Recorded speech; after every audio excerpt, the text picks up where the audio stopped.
Fala, galera! Tô curioso aqui com a posição do Cláudio Reis. Porra, bem certo agora sim, velho. Então, uma passagem clássica aqui da minha guarda, que eu gosto muito. Você já tá aqui nessa fase de transição aqui. Você já começa, com qualquer posição de lapela, você vai aos poucos já liberando a lapela.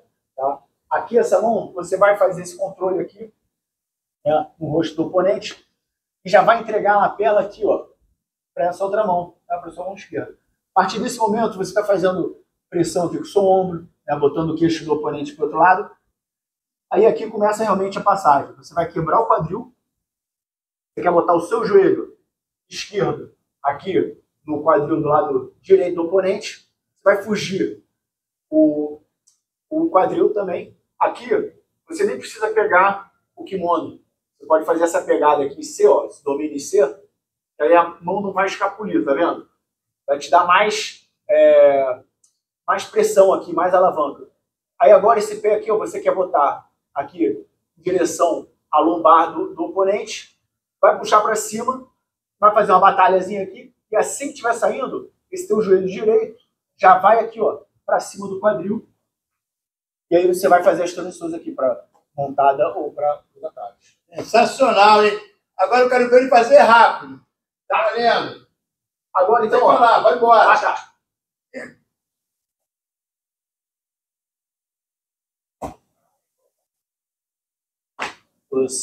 Boa, galera. Com vocês, Cláudio Reis. Suíço, Rainer Schmidt vai pra ele. Isso aí, ó. Ao dado da avaliação. Isso aí, mestre. Coloca uma mensagem pra galera. Então, isso aí, galera. Foi um prazer estar aqui na academia. Só agradecer mesmo, tá? Isso aí. Quem não começou o jiu-jitsu ainda não sabe que tá perdendo. Quando o problema é que depois que você entra, você nunca mais consegue sair.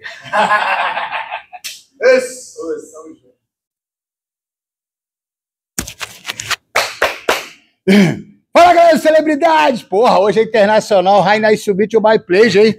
Cláudio Heinrich, porra, meu irmão. Fiquei decorando 3 dias, não, cara, não consegui. Tá excelente já, mesmo. Tá bom, obrigado, tá bom? Obrigado. Porra, cara, sensacional. O dado da Malhação, quem lembra aí, pô, esse cara é galã, farpa pura das antigas, old school. Farpa pura, hein? Obrigado, farpa pura, mandei bem. Obrigado, tem moral.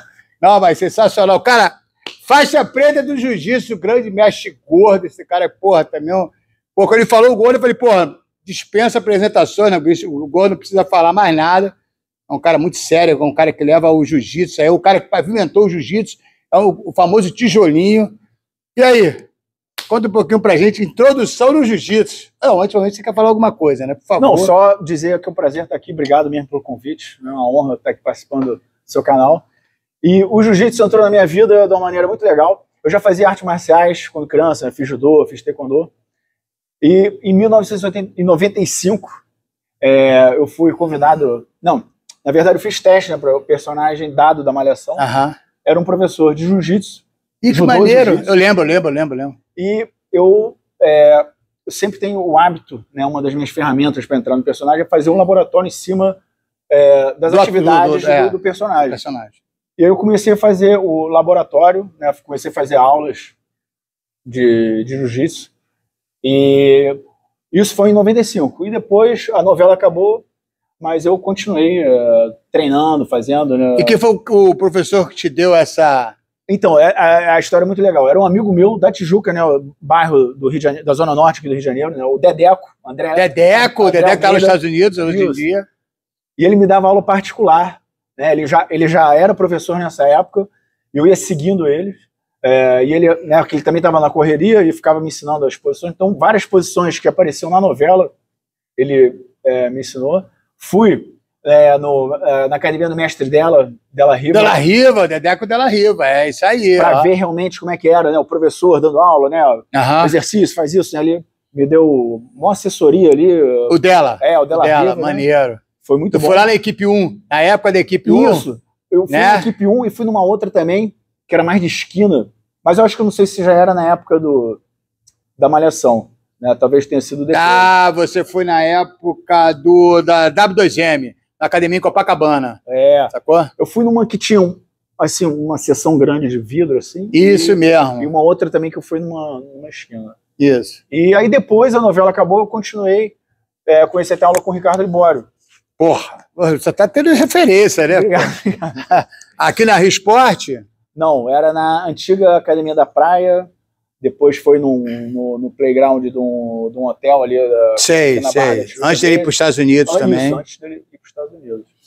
E aí depois eu não parei mais, e aquela clássica, né, no meio artístico, a vida imita a arte, né, a arte imita a vida, e eu acabei virando, né, assim, continuo como ator, claro. E também professor de jiu-jitsu, né? Tive a honra e o prazer de dar aula na academia do meu mestre, né, do Gordo. Do Gordo, que bacana. E também um pouco aqui na academia do Totila Jordan, né, o mestre Totti, mestre Pitoco, que é a Gordo Jiu-Jitsu agora aqui no Brasil.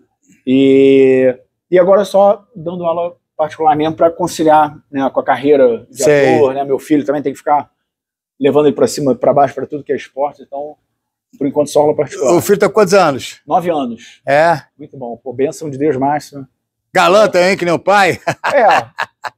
O bichinho tá bonito, Mas ele tem um lado meio, a gente tem que dar uma estudada. Então, suíço, cara, que maneiro. Vem que é parte pai, mãe? Isso. A minha família tem uma história muito legal, né? Por parte de pai, né, o meu avô veio da Suíça, e por parte de mãe, minha mãe é do Acre.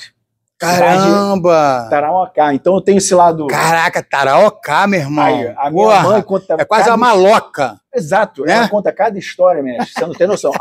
Só pra você ver, a água gelada da minha mãe era a água normal, quente normal, e aí pegava uma bala de hortelã, aí mordia a bala, aí era água gelada, ou seja, era raiz mesmo. Raiz. Minha mãe conta as histórias. Então eu tenho essa mistura, né, muito boa. O meu irmão é igual a mim, assim, ele só é um pouco mais moreno. Sei. Né, que a gente tem um pouco, né, a minha bisavó era indígena, né? Uhum. Então a gente tem esse lado europeu. O famoso brasileiro, essa miscigenação, né? Essa mistura. Essa mistura. Que maneiro, hein, cara?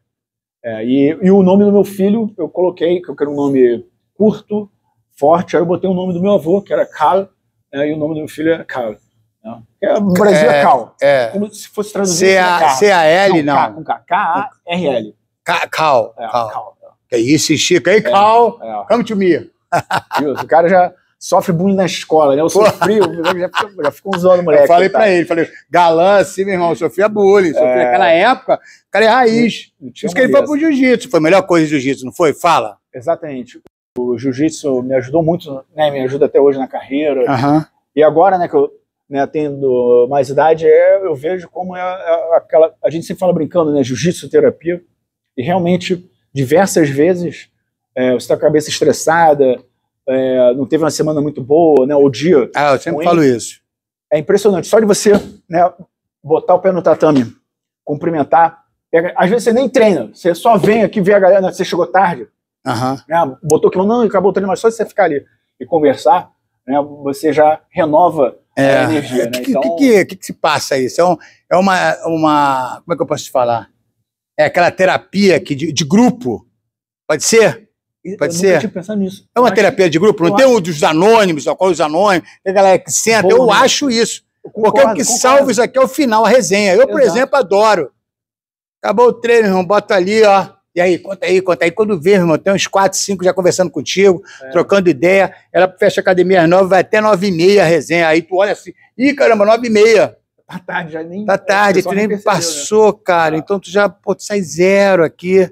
Tomou aquele amasso, né? Aquele famoso amasso. Sim, isso. Ou de repente, às vezes... Isso. Aqui é bom que, né, quem chega mais rento vai... Mesmo que seja caixa grossa, um dia vai ficar humilde, né? Vai cansar, vai vir um cara mais treinado, né? Isso aí é legal também do jiu-jitsu. Cara, é maneiro. E começou no tablado? Não. Na parte do ator, você fez isso aí, é uma curiosidade. Com que idade você percebeu esse... Foi tudo sem querer. Eu tinha 15 anos, eu tinha que começar a trabalhar, eu tinha várias opções. Detalhe, 15 anos, é o que ele tá falando, rapaziada aí, geração Z, 15 anos. Estou trabalhando, tão velho já nem trabalha, cara. 15 anos. Então eu tinha que começar a trabalhar. E aí as opções, né, olha só, era ser boy do Banco do Brasil, era... Almoxarifado. Só relação. Todas as profissões nobres, claro, né, que se você continua Você vai crescendo, vai subindo, né? Vai se profissionalizando, vai mostrando serviço, vai crescendo. Eu sempre falo isso, é como se fosse uma empresa. O jiu-jitsu é isso. Ó, aí, ó, a colocação, ó. Exato. Step by step. O cara vai ganhando. Isso aí. E aí, na época, tava lá promoção da Xuxa, querendo fazer um grupo musical, cantar e dançar. Eu falei, o quê? Peraí, é isso? Eu vou lá, faço um teste, aí, pô, vou virar artista. Né? Na época, o máximo que eu fazia artisticamente era tocar violão de revistinha, mas, assim, nada profissional, nenhuma ambição de ser ator, era mais para conquistar as garotas ali, né? E eu gostava também um pouquinho, mas isso era o máximo que eu fazia artisticamente. Depois que eu entrei na Xuxa, e aí a gente era um grupo musical, e depois ficava ajudando a Xuxa ali durante o programa. Com ela eu tive a oportunidade de fazer vários filmes. E no primeiro filme... Só uma curiosidade, o processo seletivo foi quantos meninos? Era muita gente. Era. E aí eu comecei a ver como eu era abençoado, como eu tinha sorte. Por quê? A primeira seleção era através de fotos. A minha foto, eu lembro até hoje, era lá no trabalho do meu pai, né? Meu pai trabalhava numa firma, ele era sócio, né? Uma firma pequena de consertar máquina de escrever. Caraca, datilografia. Tu fez? Tu fez datilografia? Fiz. Eu fiz. Não aprendi nada, mas eu fiz o curso. Eu fiz. E aí, o meu pai, naquelas câmeras... Ele é tão velho que ele é da época do mimeógrafo. Quem sabe essa palavra vai saber, mimeógrafo. Isso aí. Eu passava o schedule da academia, o horário da academia no mimeógrafo. Aí essa foto caseira, né, com a câmera caseira, no trabalho do meu pai, assim, despretensiosa, longe, sabe? Não era nem nada, né? Me chamaram por causa dessa foto. Aí, ou seja, a primeira seleção, a primeira barreira eu passei, que foi 2 fotos. E aí depois teve teste de dança, que eu também não dançava nada, só enrolava, né? Mas eu já tava... Depois eu vi como eu tava já meio que atuando, porque, tem que dançar e eu não tinha... Aí tu pegou, copiou o Menudo, lembra? Menudo, exatamente. Porra, Menudo. Saía dançando ali. Aí teve teste de voz, que eu não fui tão bem, porque a minha voz não é um instrumento, né? Eu sei cantar, dou aquela enganada, mas não é uma coisa assim, eu não sou nenhum virtuoso assim da música. Mas enfim, aí só nessa foto, depois eu vendo lá na produção da Xuxa, eu via várias pessoas assim com fotos profissionais, sabe? Porra. Você tem cara de fotógrafo. Aí tu foi malandro, tu botou longe pro cara ver, porra, chama esse cara aqui. Foi puramente por não saber como que é a coisa profissional, sabe? Olha isso, eu vejo cara. que foi abençoado mesmo. É. E aí dali eu fui fazendo as etapas, né? Do teste, virei paquito. E aí com essa história do filme, eu fiz figuração, aí eu falei, caramba, que legal. E aí, agora eu não lembro exatamente o ano, lá por 91, 92, a Xuxa resolveu investir no filme onde ela não aparecesse. E aí era eu, a Letícia Spiller, a Juliana Baroni, né, e os outros paquitos também, assim. Eram 5 paquitos, né? Isso. 5. E aí ali eu realmente tive um personagem, né? Antes a gente teve um filme Sonho de Verão. Eu lembro. Foi sucesso, foi muito, bombou nas bilheterias. Mas enfim, aí esse personagem, que era Gaúcho Negro, eu realmente tive um personagem. Aí depois que eu vi o filme... Como é que era o nome do filme? Gaúcho Negro. Gaúcho Negro. Era uma parada maneira, que era história em cima do Zorro. Um Zorro brasileiro. E eu já vou estragar o filme aqui, que ninguém vai ver mesmo. O Zorro era a Letícia Spiller, tá, galera? Ninguém vai ver, então eu vou estragar logo o filme. Ai, Letícia! Pô, ninguém vai ver o filme. Vou botar, essa vai ser maneira. E aí depois que eu vi o filme, né, mestre, no cinema, eu falei, caramba, cara, tem que estudar, tem que aprender, que tava horrível. Tava ruim. E foi maneiro? O nego foi assistir? Não, deu bilheteria? Não bombou tanto, certo. Porque primeiro fizeram mais no Sul, porque foi tudo filmado lá no Sul mesmo. Sei. Né, não chegou a bombar tanto. Mas eu acho que não por causa da história em si, que a história é legal. Acho que faltou uma divulgação melhor, assim, de entrar nos cinemas. Sei, lógico. Coisa e tal, né? Mas aí depois desse filme que eu comecei... Aí eu não cheguei a fazer o tablado, tentei fazer teste. Isso que ele falou, você fez Cal. Eu fiz curso livre na Cal, que eram tipo assim, 3 meses e tal. Eu fiz um curso com o Beto Silveira, que já faleceu já, mas ele era um diretor muito bom, assim, de teatro, de televisão. E aí a minha grande escola, eu já tinha um pouco... Aí fiz peças de teatro também. Mas aí, em 95, que eu fiz o teste. Na verdade, finzinho de 94, eu comecei a bater Aí nessa época, esse cara, eu fui no aniversário de 15 anos, estava lá, brother. Ó. Meu irmão, era um sucesso esse cara, brother. Os feios odiavam ele. Os feios não, porra. Eu falei, porra, eu sempre andei com um cara bonito pra respingar em mim. Entendeu? O bonitão pegava as bonitas e sempre tinha aquela amiga, né? E aí, cara, os feios odiavam ele. Lembra disso? É. Eu fui no aniversário de 15 anos teu, lá no Caiçara, brother. Que tu foi o príncipe. Sei. Sacou? Pô. Porra, ele entrou, deixou 3 festas, ganhou 4 mil e foi embora. Foi no outro aniversário. Tempo. Agora, pô, 4 centavos agora. Né? Ninguém me quer mais. Pô. Alô, coroada! E os meus, quando eu saía, assim, né, na noite, assim, os meus amigos falavam, cara, escolhe logo uma aí, cara, né? Arruma logo uma namorada aí. Que aí isso é verdade, isso é dica pra você que é feio. Se sair com o bonito, manda ele escolher logo, porra. Escolhe. Depois tu não sobra ninguém, meu irmão. Passou das 2, ó, tu é feio. Mas realmente era uma época muito boa, né? E aí depois da Malhação eu fui fazendo outras novelas e aí comecei a apresentar... Qual novela que você fez? Olha, marcante mesmo. Fiz várias novelas legais, mas marcante mesmo foi a Malhação. Foi de 95 até 97. E em 2000 a Uga Uga. Que era aquele índio, né? O índio, aquele ali te marcou. Aquele ali te marcou. Aquele ali... Irmão, o que tu malhou ali, hein? Não, então, ali, mestre, eu malhava normal, mas eu caí dentro da dieta. Eu fazia dieta. Que eu tenho um defeito muito grande, que é assim, eu sou chocolate. E agora, né, com mais idade, tem que dar uma segurada. Glicose é alta. Também tenho esse problema. E aí ali, o que eu fiz? Caía dentro da dieta e fiquei muito tempo sem comer chocolate, né? Mas ficava louco, né? Eu sou aquele chocolate tradicional. Você fez uma dieta específica com alguém ou você fez Fiz as dietas, que não tinha nada de loucura, não, era mais... Comer na hora certa, tomar quantidade, à noite não exagerar no carboidrato.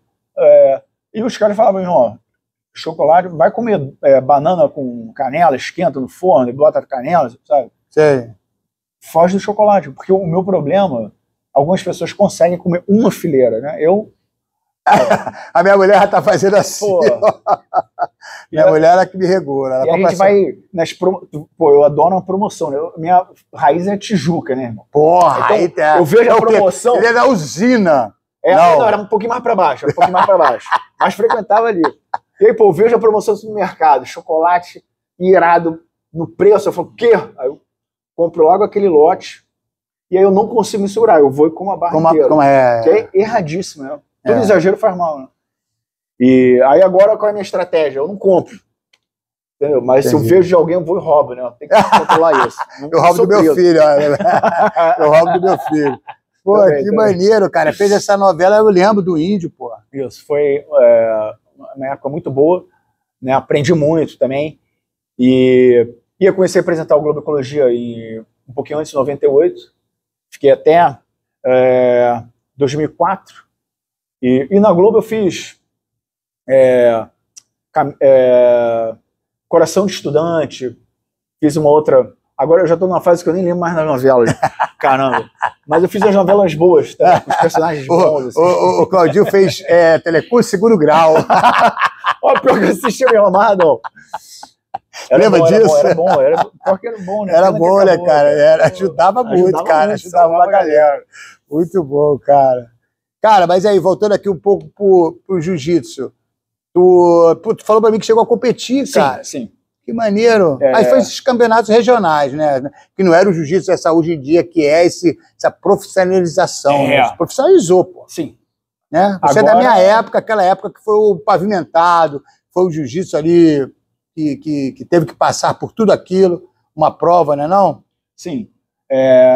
Eu acho legal, assim, quando você começa a competir, porque, por exemplo, a pessoa entra na academia e tá ali, né, naquela fase de conquistar as faixas, e em algum momento ela toma um amasso de algum aluno e ela começa a evitar esse aluno, e de um outro ele também começa a evitar, mas aí a partir do momento que você compete, quando você volta, você realmente, tu vai pediu, aí mestre, eu quero treinar com aquele ali, aquele cara que é o grosso, né? Aquele cara que te dá trabalho, que passa a guarda, que só te ferra a vida. Tu quer aquele porque... Ele te amassa. Exatamente. Né? O grossotame. Isso, o grossotame. Porque o que você quer é evoluir para chegar lá na hora do campeonato e mandar bem, né? Você vê que quem te dá trabalho na academia é o seu verdadeiro amigo, é o seu verdadeiro companheiro de treino, porque ele vai te dar trabalho e vai colocar o máximo possível da realidade que vai ser, né? O campeonato sempre vai ser diferente, mas aproxima, porque o campeonato não tem da moleza, realidade. Né? Ninguém é melhor, quem compete não é melhor do que ninguém, mas você evolui por causa disso, você quer buscar o que é mais difícil, né? Não, você não vai querer moleza no treino. É lógico que você pode, um dia ou outro, querer escolher um treino, né, que você está mais cansado e tal, recuperando de alguma lesão. Você pode escolher o treino nesse sentido de pegar um treino mais fácil, né, só para aprimorar a técnica e tal, mas quando você está nesse ritmo de campeonato, você quer isso, você quer pedreiro, você está morto, né, você vai dizer, não, beleza, você não se importa se um faixa branca vai passar a tua guarda, né, tu quer morrer e evoluir. Eu fui treinado pelo cara, para mim, foi o ícone do esporte, que é o Carson Gracie. Sim, pô, grande mestre. Né? E aí a gente tinha uma coisa, quando a gente estava no auge já da fadiga muscular, eu achava que ele ia parar. Acabou o treino, aí ele falou, não, acabou não. Aí você, preta, ele para te humilhar mentalmente, moralmente, eles botavam um azul casca grossa, meu irmão, para te pegar. Tava morto, entendeu? E aí que ele falava que sempre que você tinha uma taxa mentalmente naquele limite. Então, todo dia você tinha que superar aquilo, encher aquele pote. Que nada mais é que a fadiga muscular vem do ácido lático, né? Do ácido lático, né? Ácido lático. Aí aqui, ó, ele vai subindo esse potinho, né? Entendeu? Então, aquele estresse, todo aquele negócio, ele vai sempre mentalmente te evoluindo. Aí ele botava o azul, meu irmão, o azul te espancava. Tu morra. Aí 5 minutos, aí o cara te pegava uma vez, tu, pô, mestre, não, vai, bota todo mundo. A sala encheira, a sala lotada. Vai, não para aí, meu irmão. Quando tu vê, você ia progredindo, entendeu? Quebrando aquele tabu de quem você é realmente. Você se conhece, né? Se conhecendo. Exatamente. E aí que você realmente evolui, né? Porque você tá na fadiga, mas a sua força, né, não surte mais efeito. Isso, aí ele fala que é a técnica. Isso aí. Aí que você realmente evolui. Não, isso aí é excelente, né? E como é que foi a experiência com a competição? Não, muito bom.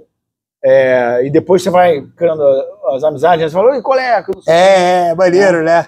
E é maneiro, assim, nos campeonatos, né, a pessoa, eu tô aqui, meu irmão, não sei o quê. Aí eu falo, pô, aí é muito legal nos campeonatos, assim, e às vezes até no Instagram também, né, muita gente fala, pô, comecei a treinar por causa do seu personagem, então isso aí me deixa assim, até emocionado. Que assim, legal, maneiro. Tem incentivado positivamente, o cara, então é muito maneiro, mas se calha o cara não é LV, não, mesmo o cara sendo meu fã, o cara vai me matar, não é LV, não. Mas é bom, né, irmão? É bom, graças a Deus. Eu gosto disso, eu gosto. Até eu tô com 60, eu vou fazer 61 agora, até hoje eu tento manter uma... Lógico, eu escolho os treinos, né? Sim. Não vou mais me aventurar, um cara acima do meu peso, me machucar. Então, eu quero dar minhas aulas, meus seminários, mas eu estou sempre me testando, né? Sempre me testando, até mesmo para o meu ego, para o meu interior. Entendeu? Se tu fosse falar uma frase, que frase tu falaria para a galera? Esse é o melhor momento. Caramba, hein? Pô, deixa eu pensar numa caprichada aqui, mestre. Olha, peraí, vai ter que editar um pouco aí que eu vou... isso é normal, que nada, pô. Não vale não vale aquela jiu-jitsu salva que é fora. Jiu-jitsu tudo é ogo, os caras ogo pra caralho. Jiu-jitsu salva, maneiro, não vale. Olha, eu adoro os ditados, né, e eu vejo cada vez mais, né, como é bom, por exemplo, né, tudo exagero faz mal. Uma coisa que eu gosto muito, assim, não chega a ser uma frase, né, mas essa coisa da inteligência emocional, e eu digo da inteligência emocional no esporte, né, isso uso cada vez mais no jiu-jitsu, né, porque o meu objetivo é vir à academia e voltar no dia seguinte. Então eu nunca quero me machucar.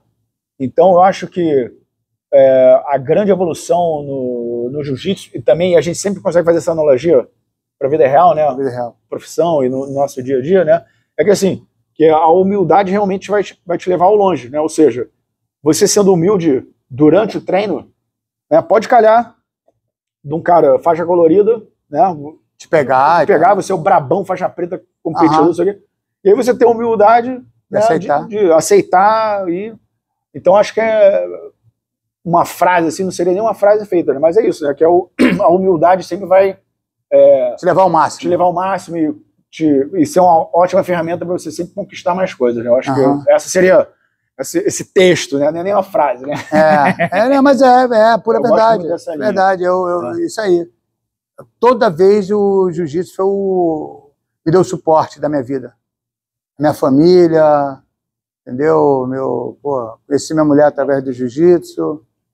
Uma coisa que eu não falei, né? O meu irmão, ele é professor de jiu-jitsu nos Estados Unidos, né? Então ele que legal. É mais um que sustenta a família, né? Ele tem uma família grande, 4 filhos, né? Nossa! Mas lá nos Estados Unidos é mais fácil, né? Muita coisa de qualidade de graça, lá não tem TV não, porra? Cara.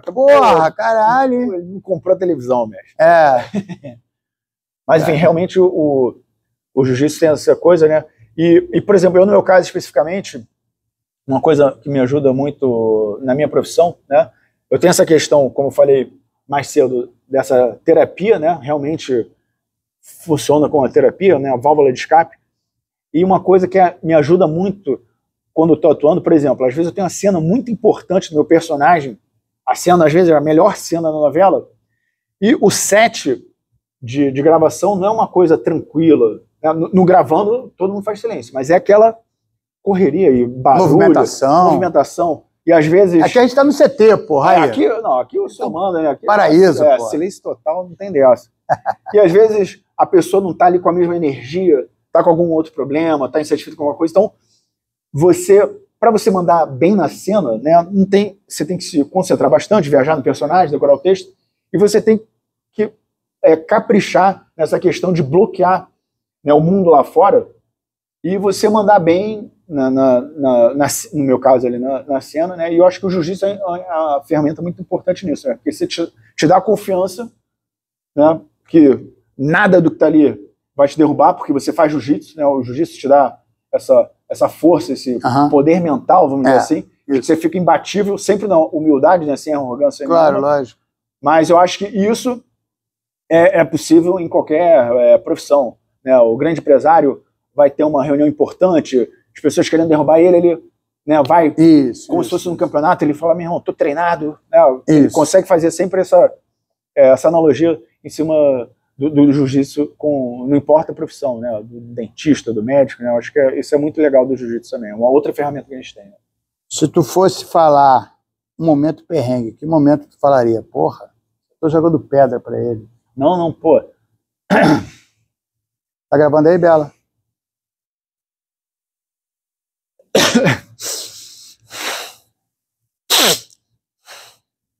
Tudo bem? É só um segundo, mestre.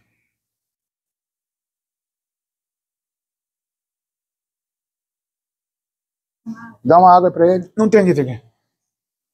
É rapidinho só. É sinistro, hein, mestre? Pô, foi mal, brother. Não é mais, cara. É que eu já perdi meu pai, né, cara? Porra, bicho. Tem tempo já, mas, meu irmão, Porra. Tranquilo. Caramba. Também perdi meu pai. Pai e mãe. Pai, mãe. Foda. Mãe foi há 2 anos. Entendeu? Faz parte. Mas o bom é que eles deixaram um legado pra gente, a vida continuou, entendeu? Formou a gente o nosso caráter, formou a gente homens, entendeu? E aí estamos aí, entendeu? Passando para nossos filhos, é uma geração que vai passando. Isso, entendeu? Então, mais maneiro disso é que você está aqui, lógico, se bateu aquela saudade, bateu aquela coisa de, né, de amor, entendeu? Mas o mais legal que eu sempre falo para as pessoas é isso, é você dar continuidade, eu sempre falo isso pro meu filho, né? Você vai ter que dar continuidade ao nosso legado. Tá? Não, então, as virtudes, tudo que eu estou te ensinando, você vai passar isso também para o teu filho. Isso é um legado que você passa. Então essa perda do Mas meu eu pai, entendo, né, a tua saudade, foi precoce, foi... Não, então, já tem, né, alguns anos já, né? Ele perdeu a batalha contra a leucemia, né?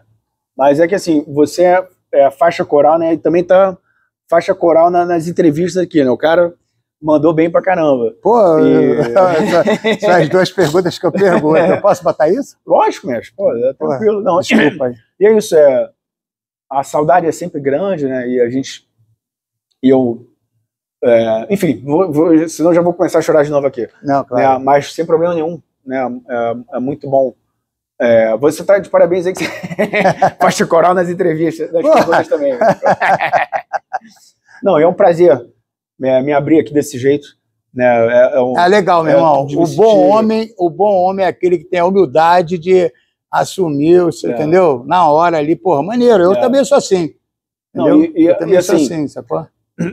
Isso é mais uma prova de como você é um excelente mestre, porque eu cheguei aqui, né, só para participar do podcast, que já foi uma honra, e aí, né, ali, contando um pouco aqui para vocês os bastidores, ele estava terminando a aula particular, falou, pô, Cláudio, quer entrar, quer aprender? Eu falei, pô, aprendi umas posições aqui que eu não vou mostrar para ninguém, né, eu vou usar depois de alguns anos, talvez eu ensine para alguém, mas old school, é o ouro do ouro aqui, e ainda deu um rolinho, né, ou seja, o que ia ser só uma entrevista para um podcast, né, para o grande mestre aqui, eu acabei, né, tendo uma verdadeira aula particular também, né, foi muito bom. Eu acho que o momento perrengue eu vou perguntar de novo, né, foi isso. Essa é a perda do meu pai. Foi maneiro pra caramba. Porra, cara, a gente fez aqui, porra, muito legal, um bate-papo bacana, eu não sou aquele podcast que eu te faço interrogatório com você, eu acho que é um momento ali, a gente tem um Cláudio Enche, faixa preta. Tá com quantos graus? Eu tô com 3 graus. 3 graus, tá com 9 anos de faixa preta. Agora, eu tô com 11 anos. É que o que acontece? Eu aprendi com o professor Rabicó, que é a faixa preta. O cara é mó casca grossa, não usa grau nenhum. Né? Ele podia estar cheio de grau já. Eu sempre vou aprendendo com todos, né? E aí eu falei, cara, que maneiro isso aí, né? Uma prova de humildade, assim, uma coisa legal. Concordo. Né? E hoje em dia, infelizmente, né? Não digo nem na questão dos pretos, né? Mas às vezes as pessoas não conquistam. Né? Não é uma meritocracia, isso, não é uma meritocracia. Né? Então fica um pouco de protesto para essa galera que ganha as coisas na moleza, não conquista. Todo mundo que conquista. Então, eu vou jogar do outro lado. Eu, como professor, agora mestre, você só ganha coral se você tiver 31 anos de faixa preta. Eu estava na inscrição, eu sou um dos primeiros inscritos na CBJJ, né, Confederação Brasileira, e eles têm todo o cuidado de ter o arquivo lá indo ano a ano, no histórico. Fui competidor, 94 eu competi, minha última competição, 95. E aí, cara, chega uma hora que o cara fala assim, tô mandando para você a tua faixa coral, 31 de faixa preta. Eu falei, porra, caramba. Mas eu sempre usei os graus. É legal para você diferenciar. Eu não tô julgando quem usa ou não usa. Mas é legal para você diferenciar. Eu dou aula, sacou? Sim. Eu dou aula, boa. Tá? Eu dou aula. Você também dá aula. Isso é um cara que chega ali na frente e vê, isso aqui nada mais é que o status de onde você está. Sim. Sacou? Os graus não significa para quem é verdadeiro. Não, isso aí verdadeiro. Verdadeiro. É o que ele está falando, eu concordo com ele. Eu já fiz essa política. O próprio Hélio Gracie já fez isso. Achava que tinha muito faixa preta, ele usou azul. Uma época. Velhinho né? brabo, velhinho brabo. Ele é brabo. E aí, como tem uma organização brasileira e mundial, que é a IBJJF, eu recebi também a coral deles, eu fiz questão de usar os graus, né? A gente usa, claro, entendeu? Claro. Mas é um status para você. Eu sou mestre, o cara que é coral. Até boa que eu defini o mestre e o professor. Que muita gente confunde. O professor é o faixa preta. Isso aí. O mestre é o coral, a partir do coral. Exatamente. A pessoa, no máximo, pode chamar alguém de mestre por amor, carinho, respeito. Isso, meu mestre. Mas professor, isso aí. Entendeu? Entendeu? Mas sempre nego me chamava de mestre com o professor também. Isso aí é normal. Tá? Mas respondendo a isso, é isso. Entendeu? E nada mais é que te dá um respaldo técnico, científico, né? Você tem que ter conhecimento. E eu para chegar aqui, eu fiz educação física, fiz aula do Kleber, meditação transcendental, né? Fiz mais aulas de yoga, para chegar no status que eu devia levar. A gente, nem você foi de ator, eu fiz também um caminho longo, paralelo às minhas competições, para me chegar lá na frente e fazer esse funil, chegar nesse status que eu estou de mestre. Então você também passou por uma barreira de, né? Chegar de ator. Eu vou perguntar uma parada na zoação. Boa. Tu fez Socila. Tu lembra da Cláudia? Qual é o nome dela? Cláudia Ciffer? Como é que era? Como é que era, cara? Eu perdi mesmo. Qual era o nome dela? Silva Pfeiffer, cara, tu lembra? Lembra? Socila, aquele negócio de modelo que tinha lá na Lagoa, cara, aquela casa. Uma aula, uma aula, era de modelo, que a mulher botava... Esse eu lembra? Escapei, mestre. Porra, te zoar, porra. Falei, porra, Claudinho, sabe que o Claudinho fez isso? Porra. Não, esse eu escapei, Mas aí, você falou isso aí agora, mas eu lembrei uma parada que o grau ajuda. Uma vez eu tava num evento, e eu tinha vários faixa preta, e vários sem grau, e aí tinha que ter uma organização, tinha que fazer a fila. Aí o cara, eu fiz isso agora em Macaé. Aí o cara falou, tá vendo? Cadê o grau? Não, agora, por isso tem que botar o grau. Não, aí, vocês iam, porque tava um monte de faixa preta sem grau. Então, qual a diferença aqui na minha academia? Isso aí também é bom. Tu bota da esquerda pra direita o mais antigo. Mais antigo. Sacou? Da direita, então, fica que eu tô aqui na frente, o cara fica aqui, aí vem, ó. Mais antigo e vai descendo. Preta, marrom, roxa, azul e branco. Entendeu? É isso.